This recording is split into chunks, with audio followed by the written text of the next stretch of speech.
is up, guys? Welcome to the ThinkComputers Weekly Tech Podcast. This is episode 473, and our podcast this week is brought to you by Amazon. If you go to thinkcomputers.org/Amazon and happen to purchase something that helps us out and keeps the podcast rolling along, and of course, with me is my co-host Ryan. What's going on? I feel like we're like a month late to Halloween because you got some glasses on that I'm sure we're going to talk about, and I'm sporting a mustache that I like never do. So I was like looking at us. You had it last week. You had like a little bit going last week, I think. I just hadn't shaved at all. No, I think you sent me the video that that's what it was. Yeah. And I saw it in the video, and I was like, oh, Ryan's growing a little mustache. Are you keeping the mustache? I don't know. Last week, like I just didn't shave at all at work, and it was like, okay. You know, like usually I'll shave a couple times. Have you like grown like a beard or a mustache? I've done like a goatee like 10, 12 years ago, but okay. It's already bothering me. I'm like ready to shave it off already. Since I've known you, I don't think I've seen you like a little bit, like I think like maybe CES days where like it's like day 3 or 4 and we just haven't had time to like shave, and you got a little, going on, but like I've never seen you with like a full blown facial hair. And like just like you, like I can't do it. Just gets annoying. Like I get really annoyed by the facial hair, so I have to shave it. But you said it's sponsored by Amazon, right? The show. So like now's the time to go to Amazon and buy some stuff. Yeah, I have Friday deals and Cyber Monday coming up. So use our link. Use our link. I'll put it up here again while we talk about it. thinkcomputers.org/Amazon definitely helps us out. Yep. And I have an order, a substantial order ready to go on Amazon. But the crazy thing is I don't have to, like, we talked about it maybe last week and even the week before. You're like, all the deals have been going on for like a week and a half, so it's not like you're and I haven't seen, like, no retailer is doing like Black Friday only this deal. I haven't seen anything like that either. I haven't even looked. I probably should look. Yeah, but like I'm doing a new PC build. We've talked about this multiple times on the podcast, how my computer's just dying, and I'm lucky that it can even do this podcast right now. But I'm getting a 9800 X3D. So I have that in my cart. I have some other things in my cart that I need. Cool. But yeah, I need to order that tonight or at some point, because I want to do that build here soon. So, but yeah, lots going on. It's the day before Thanksgiving, and I'm hoping that a lot of you guys are off the next few days into the weekend. It's going to be I was like, what's your favorite Thanksgiving like thing to eat? Is it the turkey? Is it something else, or does your family do something not as normal like you do? Usually usually we'll have at least one turkey meal. This year, like I actually had a Thanksgiving last weekend. We did like a Mexican food thing, and then tomorrow night we're doing like fried chicken and stuff. But like for traditional meal, I usually just like mashed potatoes are one of my favorites with like the turkey gravy, Dude, so, like, I haven't had mashed those potatoes. Three, turkey gravy and mashed potatoes. Like I haven't had mashed potatoes. I don't even know how long, dude. It's been forever. Yeah, or like the cheesy potato casserole. Oh yeah, yeah, it's so good. I'm back. Like over certain times, like I kind of go on and off my diet, and I'm hardcore back on the diet now. So I'm just nothing bad no slipping. All right. Until Vegas and CS in January. CS. Yeah, and then we'll have some good food there. But yeah, lots to talk about this week. We have 2 reviews. DRAM prices are going to be affecting a lot of things coming up, and we'll have a whole discussion on that and what we think's kind of going to go on there. Some other news on the Steam machine. We'll talk about that a little bit, and we have some other new launches, to talk about as well. If you did want to follow along, of course, we do have our full show notes page here that has everything that we're going to be talking about, as well as the links to everything. So if you did want to reference anything later, it's right here, all linked, so you can follow along and get more information as well.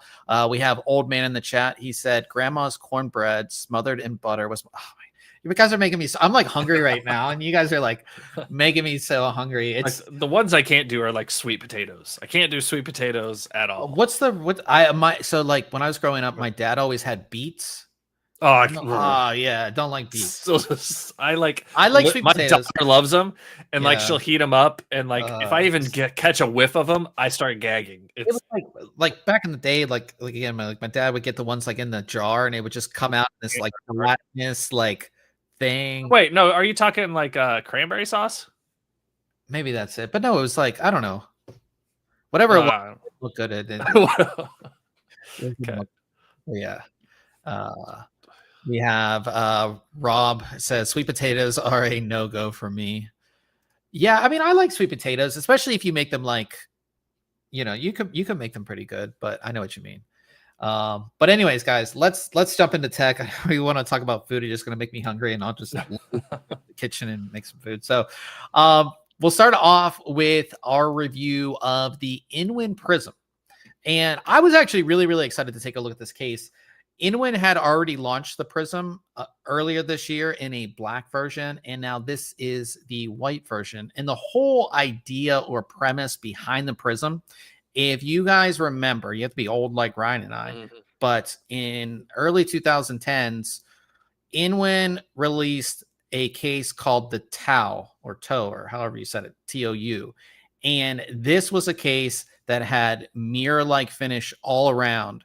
So it just looked like a big mirror case. And then I'll show you the one that they came out with that we actually have an article on, the 2013 edition of it.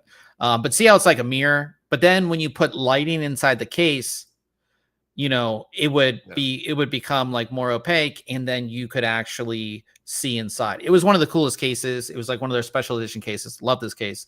But it's very expensive, just like a lot of the InWin signature cases, very expensive.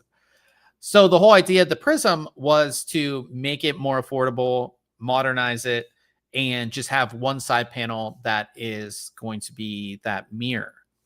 And they did that on the black version. And then they came out with a white version, and it's just a plain tempered glass panel. It's a white, you know, it's a clear panel, no mirror, which I was, we'll talk about that at the end. But that was the whole premise behind the Prism. And it's going to be your standard mid-tower case. It's a little bit bigger than, I would say, a standard mid-tower. But as you can see, with no hardware inside, we can just see right in that panel. It's not tinted or anything like that. But that is glass, right? That is glass, yes. So how's it held? How are those held together? Like those panels? It's one piece. Oh, it's just one piece and kind of bent. Yeah, it's a bent piece of tempered glass, and it's heavy. But this does have a pretty nice design overall. InWin logo at the front, and then this is all mesh. So you do, like, if you look at the old TOU, like, you're like, wait. Solid, yeah. How do we get, like, the whole idea behind the old one was there's this hole here, and like that's the only way that air would come into the case, so your system would be pretty hot. So now we have this. We have mesh and everything, which is quite nice. Now, the interesting thing I found out about this case when I went to take the front off is that there is a cooling mount in the front, but that cooling mount is made of plastic, and it's very flimsy. Like, I'll be doing a video on this case and you'll see, but this cooling mount is extremely flimsy. They say you can mount a radiator here. I don't know about you, Ryan. Like, would you mount a radiator to plastic?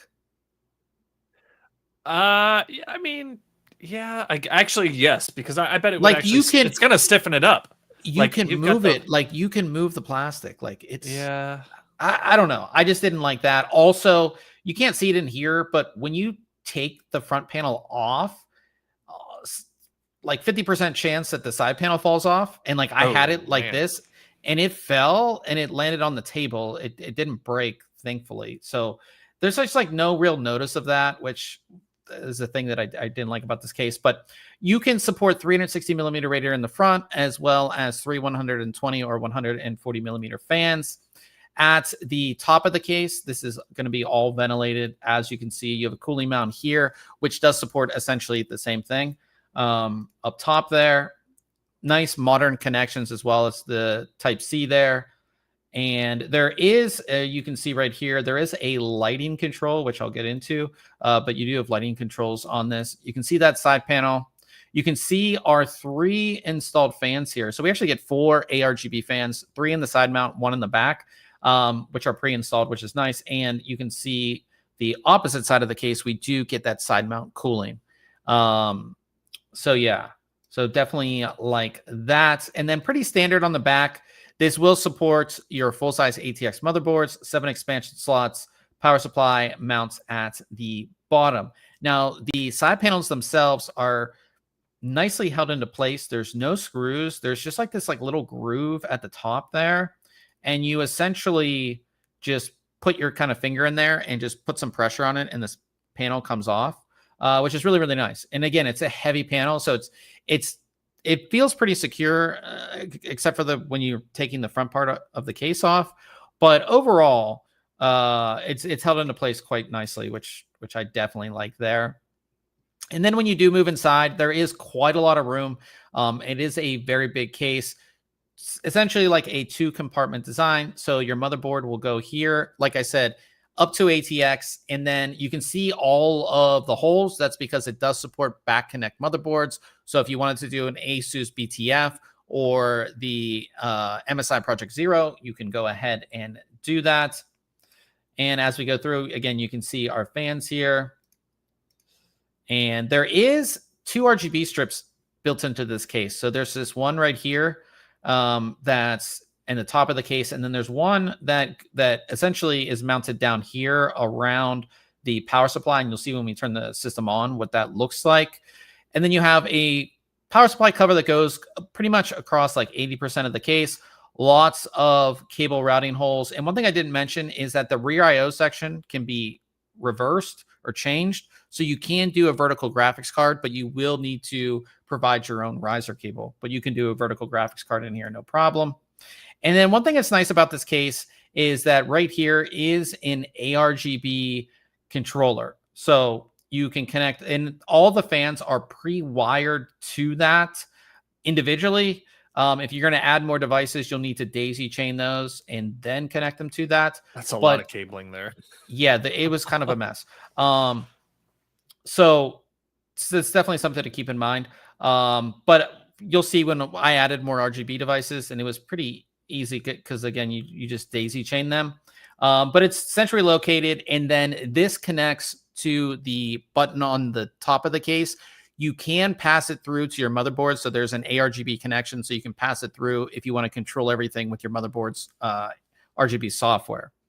So definitely like that. And then we have this section right here. This is your storage mount. This supports 2 2.5-inch SSDs or 2 full-size 3.5-inch hard drives. That is the only storage mounts in the case. So for how big of a case this is, only supporting 2 drives is, I know we're moving into NVMe and stuff like that. It's just, I don't know. I feel like for how big this case is, it's not a ton of space. And this is fully removable, so it's just a thumb screw. Really easy to go ahead and do that. You can get a better look at the controller there. And then, of course, at the bottom, supports full-size ATX power supplies. You can see that RGB strip down there as well. And then when it comes to the installation, and this is where I ran into some problems. I'm a seasoned PC builder, meaning that I've built probably hundreds of PCs at this point. And being a seasoned PC builder, I typically, even when I'm doing reviews, like I don't look at the manual. I just don't. Right. I think most people, you know where things go. If you do run into a problem, then you'll reference the manual. And I think it's how most people build PCs. I think, like, especially if you've done it a few times, you're really not looking at the case, because all cases, like you mount the motherboard, like things go where they're supposed to go. So InWin was nice enough to send me over some fans and one of their AIOs. And so I wanted to install fans in the front of the case. And when I went to install the fans, I used the screws that came with the fans, because typically that's what you would do in any case. Well, they actually thread through these holes. And I was like, that's not good.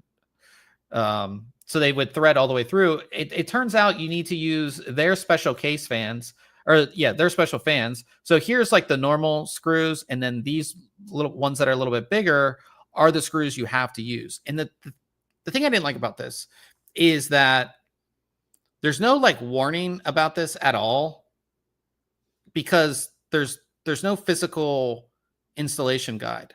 Oh man. And even when it's a QR code, it's kind of hard to read on your phone. And I'm not like old. Yeah, I know I'm wearing glasses this week, but I'm not that old. But there's no like warning, like, hey, use these screws or anything like that. And yeah, and it's like you can't really, it's just not a good thing. So you have to use these screws. And the thing is that there's only 8 of these screws. So if you do end up losing one, it's not like you can replace it with one of these, because it doesn't work. So I just didn't like that. There's like really no reference to that really as like, hey, warning, use our screws, don't use normal screws. Beyond that, installation was pretty easy overall. Like Ryan kind of referenced, like the cabling was kind of a mess, and they do include all of these really nice Velcro straps, but they're not pre-installed in the case, which I wasn't a fan of. It's just like almost every case we see with Velcro straps, they have them pre-installed, so you know where they go. And so like most of your cables are kind of pre-routed anyways. Right. But again, you have 4 included fans, and then I added what, 6 more. I added 6 more with the AIO and everything like that. So in all of these are fans that, well, not the other ones that I added, but the ones included, they have 2 cables coming off of each. Then you have to daisy chain them. If you've ever done like RGB fan installation with those type of fans, it's just a lot of cables. But I was able to clean it up quite nice. There's tons of places to tie things down. They do include zip ties as well as the Velcro ties. I think I cleaned it up pretty well overall, but it can, when you like undo all the cables, it's a little daunting. You're like, okay, I have to organize this, but you can get it done. It's not that big of a deal. And with our AIO installed and everything, I mean, we have a pretty clean build overall.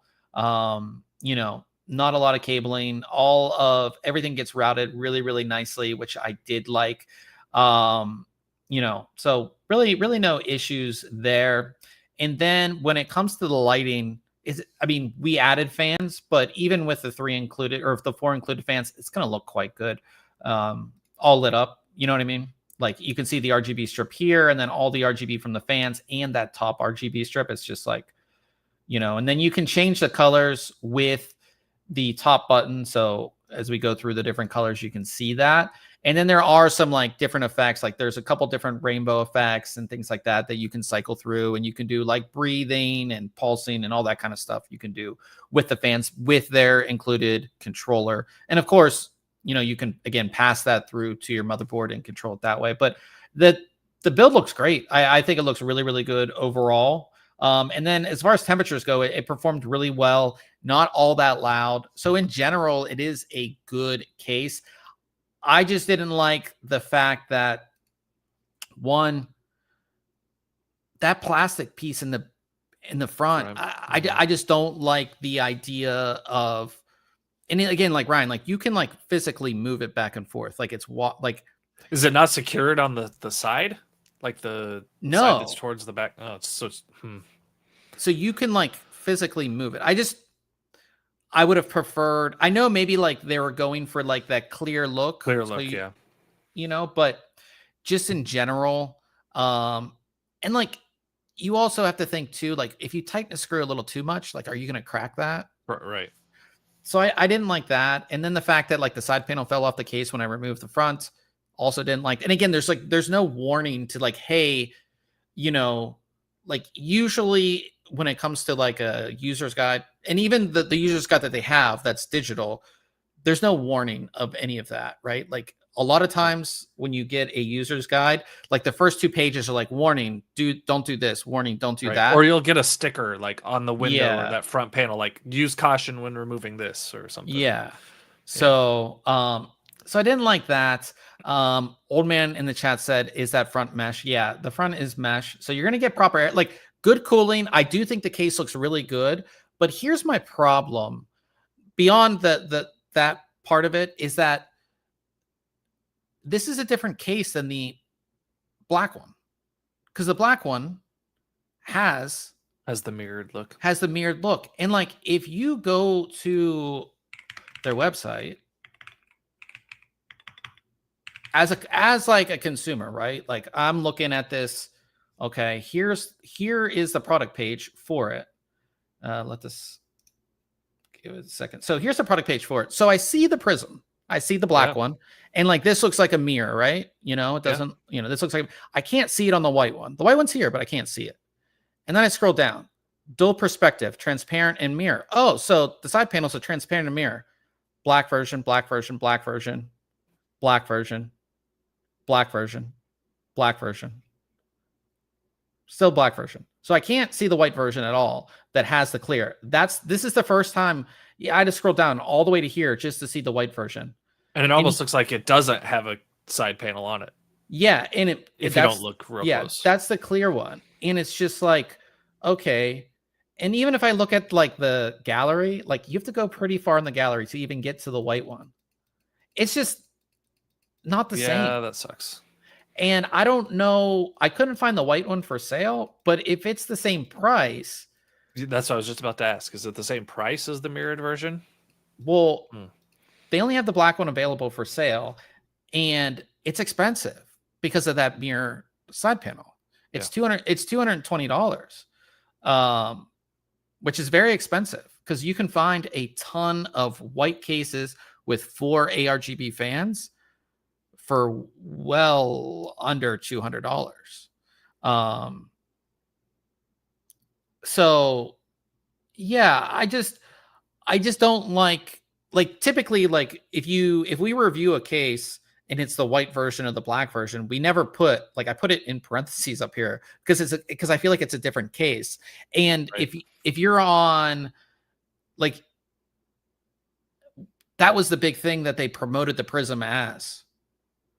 Yeah. Was the mirrored finish. So if this doesn't have the mirrored finish, is it actually the Prism? Like that's the thing I have. And I actually, I don't think the case is all that bad, but for the end consumer, like if in your head, like, hey, like I'm doing a white build, but oh, this mirror finish is cool. I'll get the white version of the case. And like, unless it's up like that, unless it's us talking about it, like if I'm just a consumer, like I really don't know. And again, it's not really made. I mean, yeah, like you can see it in this picture, but like I just scroll so far over 20 images into the gallery. Yeah, and like the only picture of it, and again, it cycles through these images, is this one. You know, it's just a different. Like I said, I'm all for the consumer, and like if I order the white version, and I think that I'm getting the mirror finish, and then I don't. Yeah. I'd be kind of upset. That's kind of like my issue with the case. Beyond the other things that I said. So I gave it a 7 out of 10. I think if it is actually $220, that's way too high of a price. Even with the 4 ARGB fans, like they're like Thermaltake cases that again give you this is essentially the same thing. And they're like 120, 130. Even some other ones that are, again, like you can get some Corsair cases and things like that have, 3 or 4 included ARGB fans. So I just think it's too expensive. And again, the messaging is just not. I just feel like it should be called something else other than the Prism, or like Prism V or Prism Clear. Or like, I don't know how you would call it something different, but I just would like it to be called something different, in my opinion. So yeah, so check it out. Like I said, I do like it, and it is like the angular design. Because I'm looking at it, it's right here. The angular design is nice. I just wish they would have, just the messaging would have been a little bit better for the end consumer. You know what I mean? I agree. But check out the review if you are interested. We should have a video of that up pretty soon as well. We'll move on to keyboards, and I took a look at the EPOMAKER RT85, which is a 75% keyboard, mechanical. It's wireless. I'm using it wired here, but it is fully wireless tri-mode keyboard. As you can see, it has a pretty cool green and white colorway. It's available in 2 different colorways, and it has some pretty interesting features. You can see that green color. Like I said, it looks pretty nice overall. I probably might still be using it, but I'm testing another keyboard right now. But 75% design, a little bit bigger because it has this like extra section on this side. It is going to be like an all plastic chassis, but it does feel pretty solid overall. PBT double shot keycaps, and as you can see, we have white, and then we have some like dark gray accents, and then the green as well, which does look, like I said, does look pretty nice. And under the keycaps, we have the EPOMAKER Creamy Jade switches. They're a linear switch, and they're pretty comfortable overall. And this does have like multiple layers of sound dampening and everything like that. And when it comes to the sound profile, it's actually really, really good. I think so many brands are like figuring it out. They're like, we have to put the dampening in there. Yep. Like sound is very, very important when it does come to your keyboard because you're using it every day. So they put a bunch of sound dampening in this to give it a really good sound profile. This does have some interesting things on it. It has this little joystick right here. Sadly, you can't control what it does. If you move it up or down or press it in, like press it in is like play pause. And then if you move it up or down, that does your volume. And then right or left changes your RGB effects. I just wish you could control that or change that. There's also a little 1.47 inch TFT LCD display. We'll get into that in a second.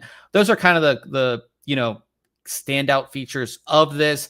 As I mentioned, this is wireless. It's tri-mode, so you can do it Bluetooth, 2.4 gigahertz, or wired. And there's just like this little removable section, and then you find your 2.4 gigahertz dongle right in there. No problem. It does offer 3 levels of like 3 angles. So here's the first one, and then you use the pop-out feet, the second one, and then the third one there. So really easy. And again, all plastic on the back, nothing essentially crazy or anything like that. Single type C connection, you use that to charge it, or you use that if you're going to use it in wired mode. So really easy there. And this does come with some RGB lighting. Again, because you don't have see-through legends or like putty style keycaps, you're going to see it, but it's not going to be like crazy pronounced or anything like that when it comes to the RGB lighting. Now, the display by default will kind of just give you some information. Like you can see it has the dates and the day of the week and what mode we're connected via, and if we're running like Windows or Mac mode, and the percentage of battery and the time. But you can't customize this screen at all. It just syncs to the time, and it's in a 24-hour time. And you can't even change that to 12-hour, which I had one like that too. And I wanted to try and adjust it. Nope, not an option. Yeah. Now you can go ahead and like add your own images, and you do your GIFs and all that stuff. So like I, put the ThinkComputers logo there, but like you can do that. But beyond that, I just wish you like this, even to change it to like, because again, we're in the United States here, like, even to change it to like 12-hour, like, so when it's like 2 p.m., it says, what is that? It doesn't 14. Say, it doesn't say 14, it says 2.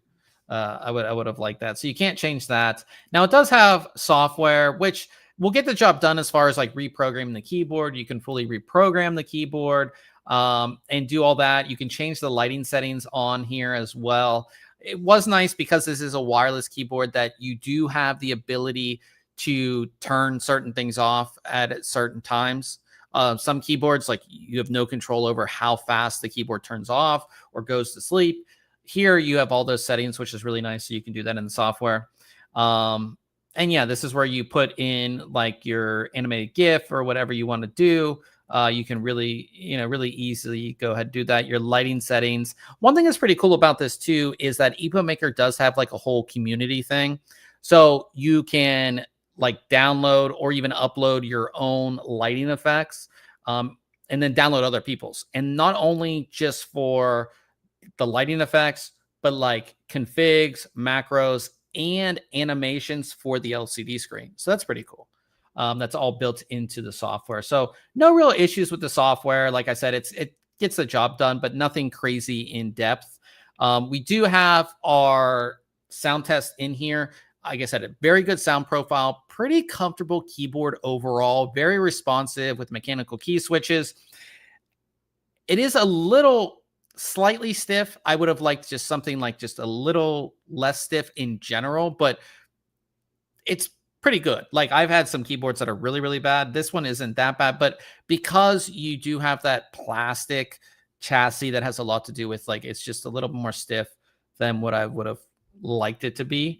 But beyond that, it's a really good keyboard. And as our keyboard deals guy, old man, it's $60 on Amazon. Yeah, even when I did the review, because we had the deals all week, it's actually $60. And for a 75% mechanical keyboard that's tri-mode, has the screen on it, I mean, for 60, but like you just can't go wrong. Pretty good deal. Yeah. I gave it an 8 out of 10. Not as much customization, especially on that LCD. I would have liked a little bit more customization. And it's just like a little stiff to type on. I think for most people, especially if you're like upgrading from like a scissor switch keyboard or like something like that, you'll love the keyboard.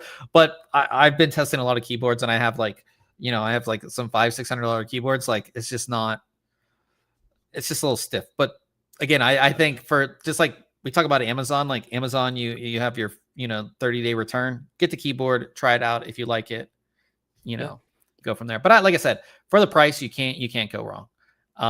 An old man says he likes the retro white. The retro white looks good. I didn't add, like when they asked me to review it, I was like, yeah, just send it over. Like I didn't ask specifically for that color, and that's the color that like I wanted, but I got the green one instead. Yeah. So you can see like that looks really, really nice. That's the color that I wanted, but I didn't get that one. But in any case, check out the review. Like I said, EPOMAKER, it's just a good deal. Like we talk about keyboards on here a lot because Coach, we have old man in the chat, but yeah, definitely check it out. I didn't see the from Upgrade Tech. What's the size of the keyboard? It's a 75%. Not the most compact 75%, but it is pretty compact. So it's going to sit nicely on your desk. So from there, we'll move to Case Mod Friday, and we have a build from our friends over at Liquid House. And I haven't played this game, and I think maybe we should. Maybe the game will play on my computer. You should be downloading it right now. But you played this game though. Yeah. You played Arc Raiders. So I haven't played Arc Raiders. So when I saw this build, I thought it was really cool, but like I didn't understand the whole background behind it. But apparently in Arc Raiders, would you call yourself, what do you call them, a raider? Gets a backpack, right? Yep. And this is sort of fashioned after that backpack, correct? Yeah. Okay.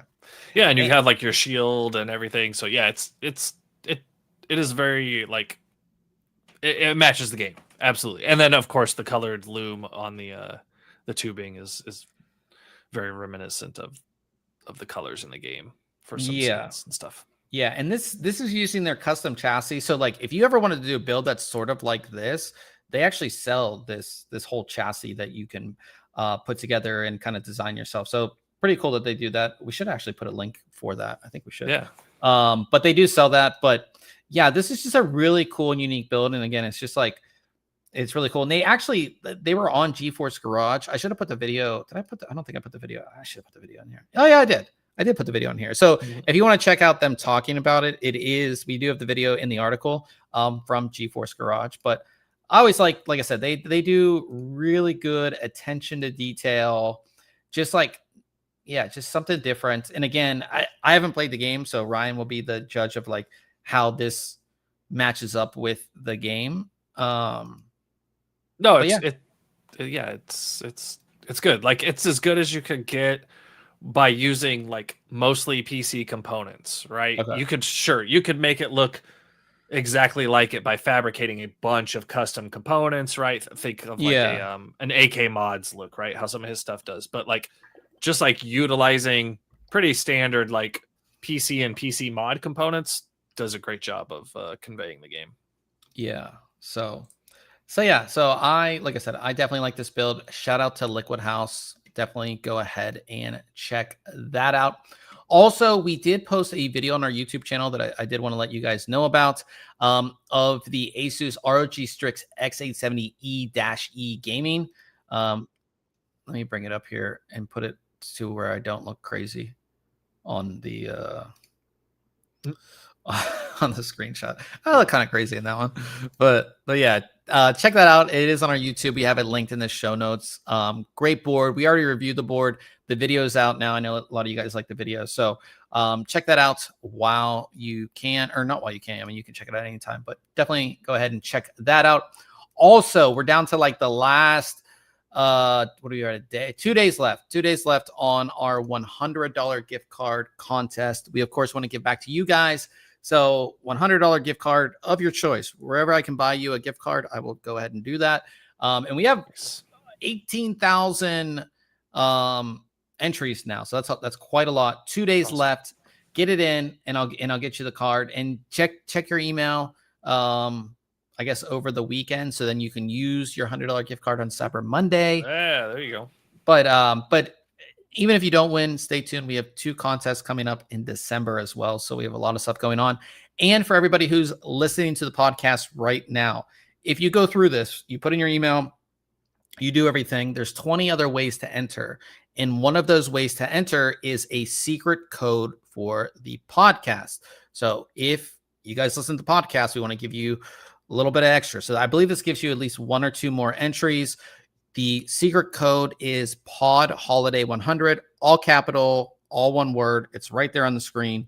So if you if you've already entered, you can still go back into your entry and add this in. But if you haven't entered, put this in. This gives you more entries into the contest. So good luck, everybody, on that. And we will be announcing that winner over the weekend. So definitely stay tuned for that. And we'll move on to news.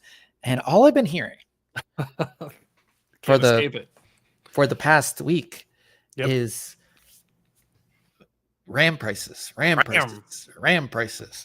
I mean, they're not wrong. RAM price is too damn high. Yeah. So we talked about this a little bit last week, but essentially there's so much demand for DRAM right now because of all these massive data centers getting built for AI and things like that. And just like in any thing, when there is more demand than there is supply, whatever that commodity or product is becomes more expensive. And we've seen memory prices essentially double or even more than that over the past month.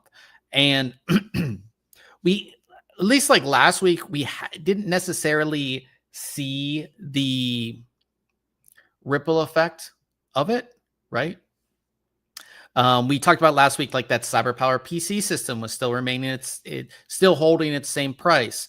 You know, we hadn't seen any changes in anything, and we're starting to see it. AMD will be increasing their GPU prices. And I think we're going to see this across the board. So AMD will be increasing GPU prices by 10%. And again, that's just because the DRAM is expensive, is more expensive, and they're not going to take a loss on the product. You know what I mean? Right. And AMD already notified their supply partners. So if you were maybe waiting till January to buy a GPU, might as well get one now, before the prices go up. And this is not just for, obviously, GPUs. Our good friends at CyberPower, they put out a statement on X saying that, you know, RAM prices have increased by 500% and SSD prices by 100%. And they're going to have to increase their prices on things. So, you know, if you were speccing out a system at CyberPower and you're like, oh, the prices aren't bad, it's because they probably already have that DRAM. They already paid for it. But when they have to order new DRAM, it's going to be more expensive now. So things are going to be more expensive overall if you were buying a pre-built or things like that. And again, typically the pre-built is where you wouldn't see those crazy price increases. Right. But this is across the board. It's all DRAM for everything. Right. Well, and those increases are so big that you're going to end up seeing it, right? Yeah. And we saw this like in the corporate world, right? We purchased through sometimes directly and sometimes through a reseller from Dell, and we got notification, hey, these quotes that we've given you on these certain systems are only good like until a very short time because we have to adjust to these price fluctuations. So it's everywhere, and it sucks. It's like this feels like we're going back to the 30 series on GPU limits, not I think this is available. worse. I think this is worse. Oh, I agree. It is going to be worse in my opinion. But the problem is that it's not artificially worse, but it's something that you could, I don't know, it's self-inflicted almost. By an industry that's just so massive and, for lack of a better term, greedy right now with the amount of compute and power and resources it's taking, that it feels avoidable, but profit is going to dictate that's where their product supply goes, is to that industry and not gamers and PC builders. So yeah, and to kind of start to do this, TSMC did announce that they're building 3 new fabs in Taiwan. But again, I hope it's not a bubble. The fabs are also, I mean, they announced them, but like they take years to build. Right. And we'll might as well talk about it now since we are talking about this. Our question of the week is, how do you see the PC market over the next year? I think it's doomsday, bro. I think that if you don't buy your parts by the end of 2025, you're screwed. Or it's going to shift so much over to consoles. No, I just think that here's the thing is that, okay, you have people buying pre-builts, right? So the pre-builts are going to become more expensive. Not just on one lever. Like when it was the 30 series, it was the one lever. It was the GPU. Everything else was normal price. Right. But you have 2 levers now because you have the GPU, which is going to cost more because of the DRAM. Actually, you have 3 levers because SSDs are going to cost more. So not only are you going to get more, your GPU is going to cost more, your memory is going to cost more, but also your SSD is going to cost more. And so for a pre-built, that's going to raise that cost so much. And then if you're building your own system, it's the same thing. And it's like, typically, even if you're doing an upgrade, what is the things you upgrade? Right, your GPU memory and your GPU. Yeah. Your GPU, or like if you have your system's booting up slower, or add some more storage or replace it. Yeah. Or like, I'm gonna upgrade from 16 gigs to 32 gigs of RAM, right? Yep. Like that's your upgrade path. And if you're building a new system, you need all those things. Yeah. So the thing is that this not only is going to affect all of that, but then on top of that, that's going to have a downward spiral to the case manufacturers because nobody's going to be buying that stuff because you're not building a new system. Right. Yeah. So who's going to buy the case? Who's going to buy the AIO? Who's going to do those things when they're not building a new system? Sure. Well, so I think you legit, especially if you're buying like GPU or, I mean, memory, you're already, unless you find something like GPUs, you have till the end of 2025.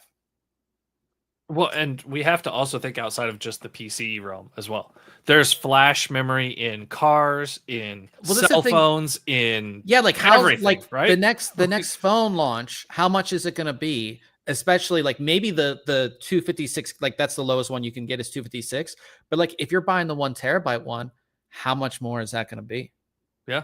You know what I mean? Or like any of that. And I'm just thinking of the PC, like I think, I don't know. I haven't even looked at like they have like the things of like general PC sales, right? And it's like, I think it's just going to be on a decline because nobody's going to want to pay 3 to 4 times for something, right?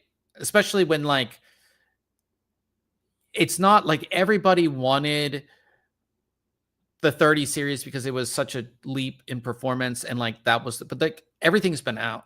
So it's not like we have this new thing. I also wonder how much the move from Windows 10 to 11 and those requirements for newer hardware in order to run 11 affect this as well, right? You've got that's most of it's AI, but there's a large number of PCs still out there that need to be updated to support 11. And so that's a whole group of people that are either purchasing and going to pay more, or they're going to run an OS that's older and less supported, right? So yeah, Old Man said, I heard micro SDs are also. Yeah, I mean, if you need to buy anything with any type of storage, whether that's micro SD, a new SSD, like anything that has to do with, I think physical hard drives will be okay. But anything that has to do with DRAM or anything or storage, you know, pick it up now. Like I said, there are some good deals going on Amazon, but like there's a ton of good Black Friday deals everywhere on certain things, but I'd pick it up now. I wouldn't wait. Or like if you're planning a new build, maybe in like January, February, March, I'd buy the memory and things get what now. you can. Yeah. Some of those components now. Absolutely. Yeah. I just think it's going to be a bad year. And like, it also makes you wonder, like, okay, we're supposedly have a GeForce refresh coming, right? So like typically NVIDIA's like, oh, it's the same price as the Super is the same price as the, you know, whatever the normal one was. So are we going to see an increase, or like, are they even going to do that? Because it's like not like, how can they add 4 gigs of memory isn't cost effective anymore. And all of these are supposed to add more. But the thing is, you can't be like, okay, because the cost of DRAM, like, I don't know how much, like, say like an RTX 5070 is what, like, I don't even know right now. Say it's like $700, right? Just that's probably wrong, but like, but like whatever. Say whatever graphics card's $700. Then you come out with the Super. Now it's $1,000. Right. Like, you're like, what's the point? Like, I'm getting some more DRAM and like, it's going to be around, like, you know what I mean? So, and then we also have to think, like, in the future, we also have, you know, 6000 series on the horizon. Yeah. I think it's gonna be a tough year. I think, I remember, and I posted this on Twitter, on our Twitter. I remember when Intel high-end desktop, like, they doubled the price for like 2 years or a year, and like nobody was interested because they doubled the price. You know what I mean? Yeah, I remember that. Yeah. So we'll see what happens. That's what I think is going to happen. Do you see anything else happening? No, not really. I mean, I think that makes a lot of sense. That it's going to level off or drop off, and could be pretty significant. Yeah.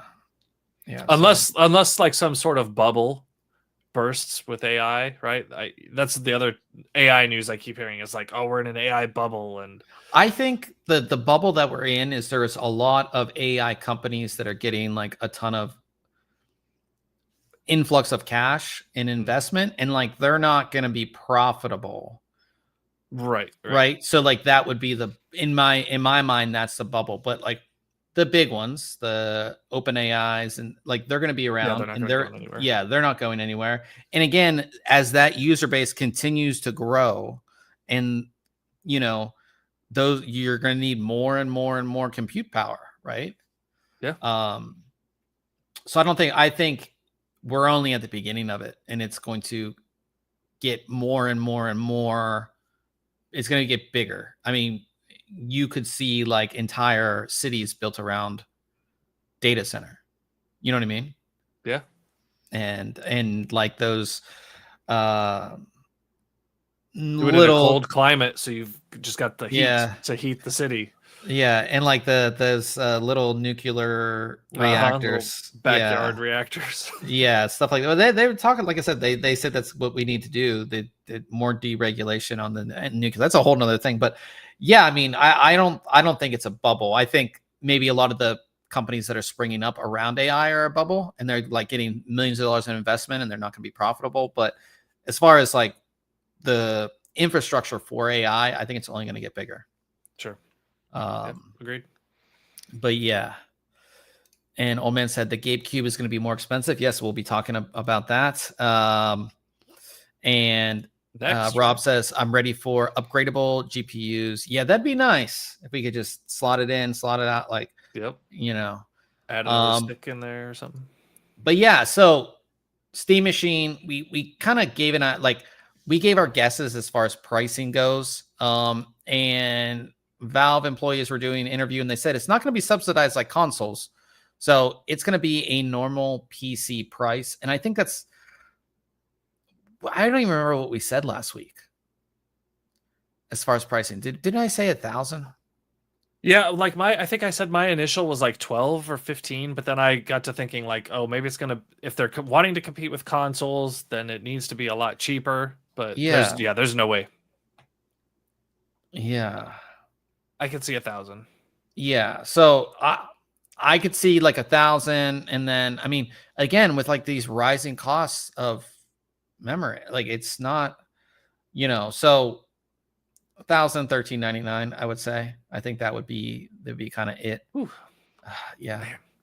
Yeah. So Rob says he wants them to design a pop-in additional CUDA module in V. That'd be nice. You could just like upgrade your GPU. They'll never do that, but that would be they don't make money on that. Yeah, they don't make money. Not enough anyways.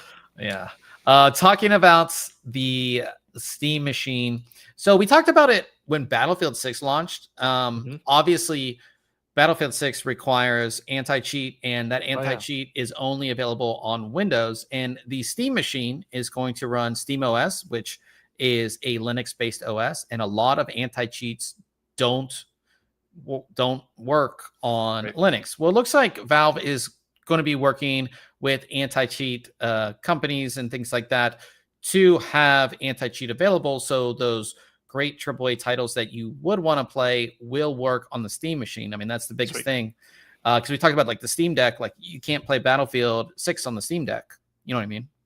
It's one of the biggest titles to come out.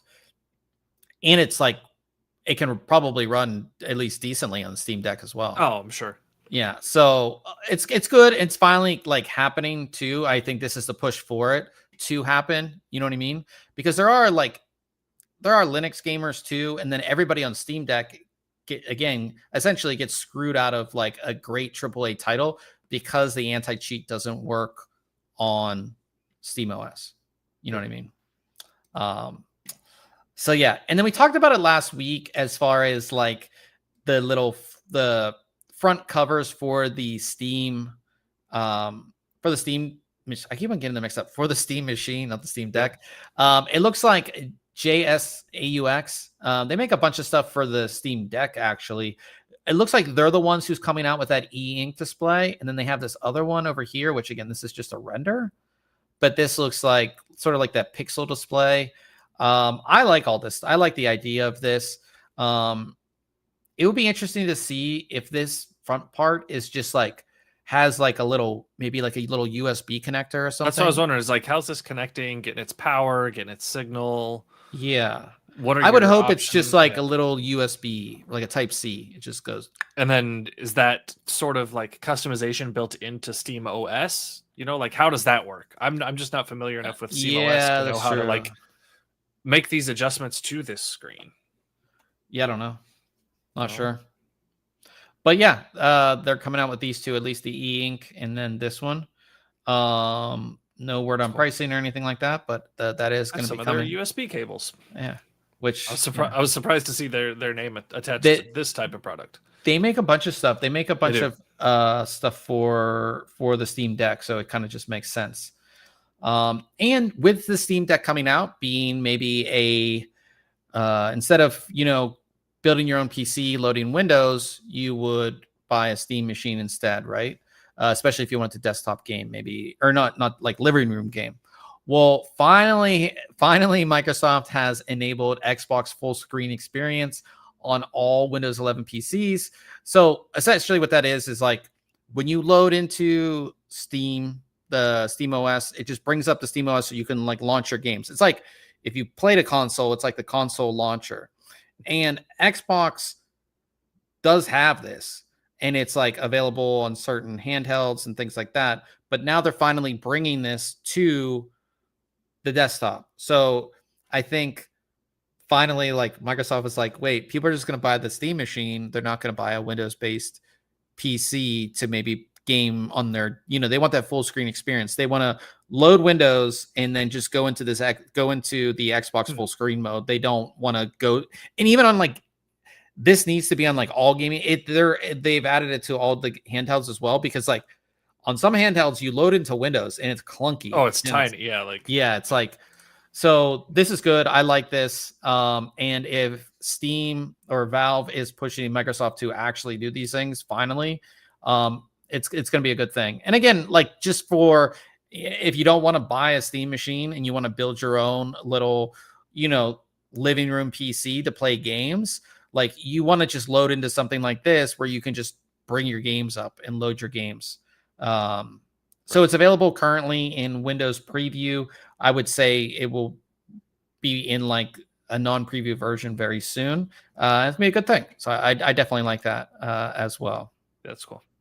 Old Man said Windows 11 big picture mode like Steam. Yeah.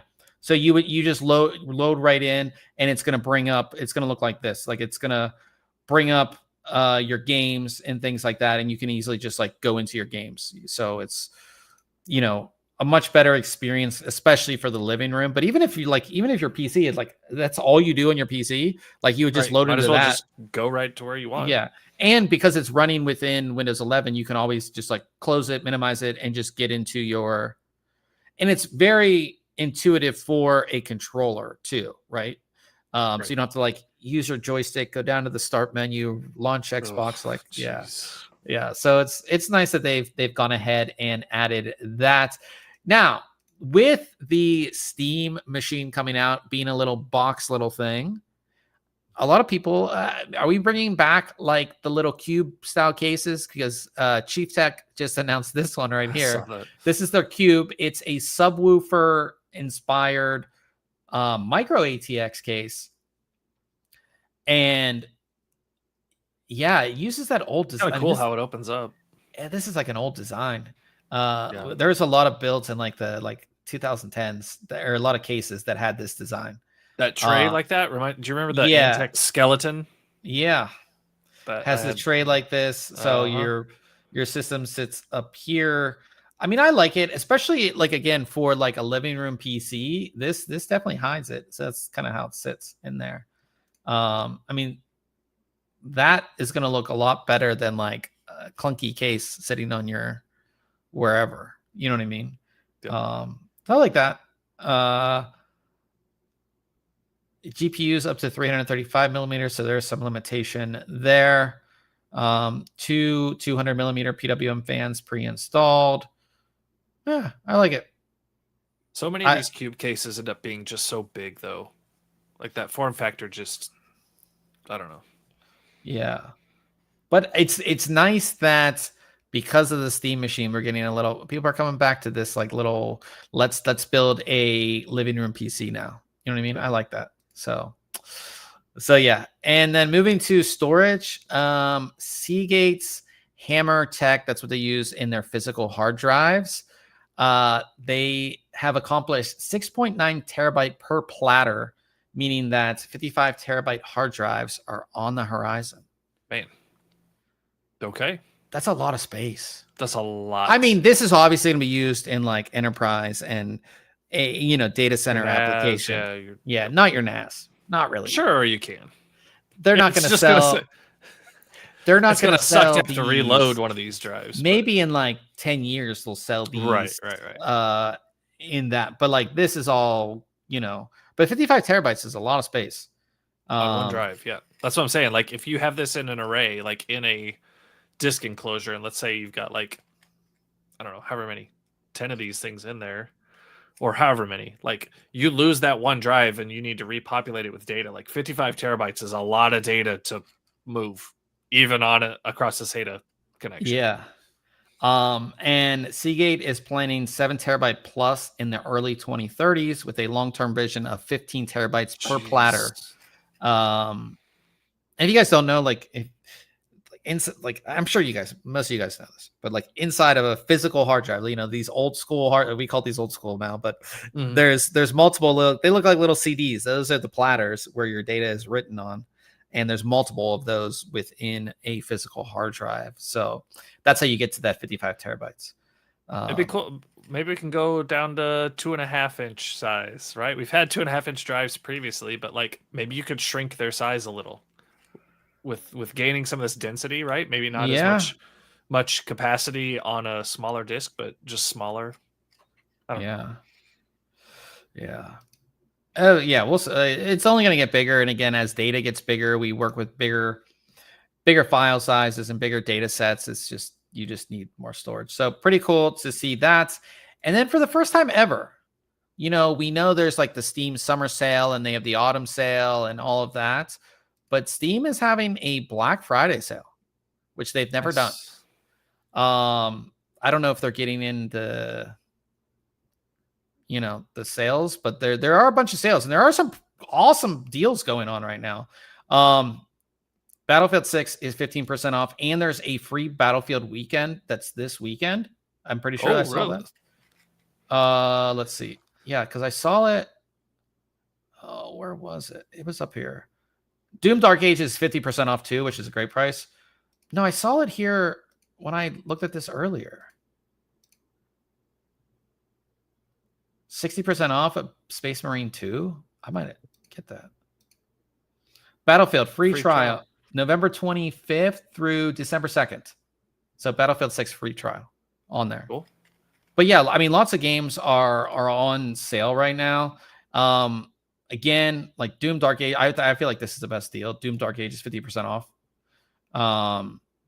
Red Dead Redemption 2, 75% off. Like there's a bunch of sales going on. So if you're looking to pick up some games, check out Steam. Again, they don't typically run a Black Friday sale, but everything is currently on sale. And I think Steam Deck is 20% off on the Steam Deck as well. Wow. So lots of sales. Old Man says Dead Space remake is only $9 on Steam. Yeah, lots of good deals on here. So check it out. We have the link to the discounts and events page, or you can just find it in Steam. But yeah, Escape from Tarkov, man, standard edition, 15% off. Trying to see if there's anything else. Tarkov isn't a free game. Why did I think Tarkov was a free game? I don't know. I feel like I have that game. Madden 26 is 50% off. It's a pretty good deal. Yeah, these are new games. So yeah, check it out. Like I said, lots of stuff on sale. So yeah, definitely go ahead and check that out. But that wraps up the news for the week. Coming up next week, I'm actually taking a look at some DDR5, which is kind of funny considering we talked about pricing. So I'm taking a look at Crucial's Pro DDR5 6400. This is their newer kits. They've had their Crucial Pro, and again, this is faster memory, or it has tighter timings, but it is a 6400 kit, and they've updated it's kind of hard to see. I don't think they have better pictures. I can't make these big, but they've updated the heat spreaders. They actually look quite nice. So here's the white version. They sent me both the white version and the black version. So essentially I'm a millionaire because I have two nice kits of RAM. But here's what the black looks like. That doesn't. Yeah, the update to the heat spreaders is actually quite nice. So I'll have this for you next week. And we're going to have some other stuff next week as well. So definitely stay tuned for all of that. But that's what I have coming up next week. Again, we already did our question of the week talking about the PC markets. And if you guys didn't notice, I have glasses on. You do? So I decided to pick up the Ray-Ban Metas.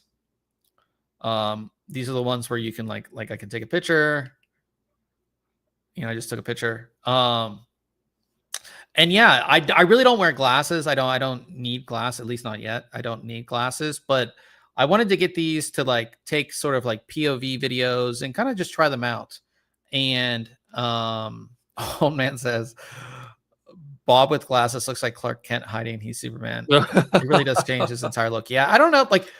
I was talking to Ryan before we started. I don't know how I feel about the actual design of these. I don't know, but you can see this one's the light. There's a light that lets you know that you're recording. If I hit this again, the light comes on, and then on this side is the camera. Shoots 3K video. What's the battery life on them? How long can they record? Or how much capacity is there? So there's 32 gigabytes of space in these. It can record 3-minute clips max 3 minutes. max 3 minutes. What I was telling Ryan was, so there's speakers in here, so you can listen to music, and it actually sounds amazing. Like it sounds better than earbuds, in my opinion. Like, I don't know how they do it, but it sounds, but people around you can't hear it either. So I was really impressed with that. And I just got these today, so I haven't really like played with them. It can live translate. So it can, and you can ask it like, hey, what am I looking at? And it will take a picture and then tell you what you're looking at. Or it can translate if you're like looking at a sign and it's there's only so many languages that are supported, but say it's in Spanish, you can be like, hey, translate this, and it will translate it. And it will also live translate if somebody's talking to you.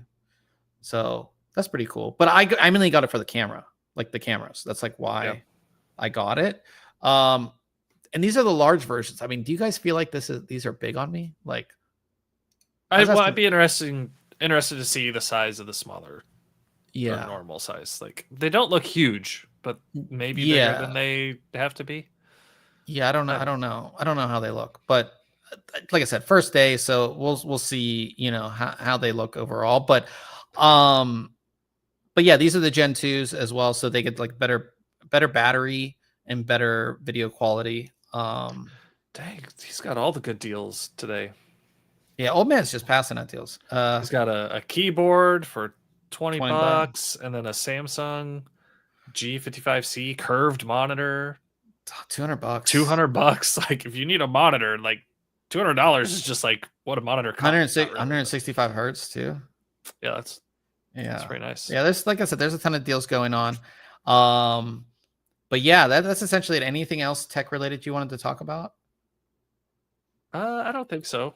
No, I'm kind of done with reviews for the year. Just busy time for me outside of this, so no. But yeah, I'm excited to see what you see at CES. Right, I'm not going this year, and that's going to be here pretty soon. I mean, it's December next week, and December will fly by, and CES is. That's another reason I got these. Week of January. To do like a little that'll be cool. And you can upload directly, like you could take the video and then in the app, you can like directly upload to your Instagram story. That's nice. So you can, so I'll be doing like, and it's just like, it's so easy. You just like, again, just press the button here and it just records. So I don't have to be like holding anything. I can just be like, boop, and then like walk around and then records it. And then I can straight upload it. So we'll see how that goes during CES. Like I said, I'll keep you updated on how I like these and everything like that. But we will be gaming. Of course, Wednesdays is our gaming night. I'm going to try and see if my PC will run Battlefield. I really don't think it will. But Ryan will have that stream up at twitch.tv/ThinkComputers. Head on over there if you want to continue to hang out with us. Like I said, Ryan will be playing some games. I'm going to hopefully try to hop on and get some gaming in as well. But thanks for everybody for coming out.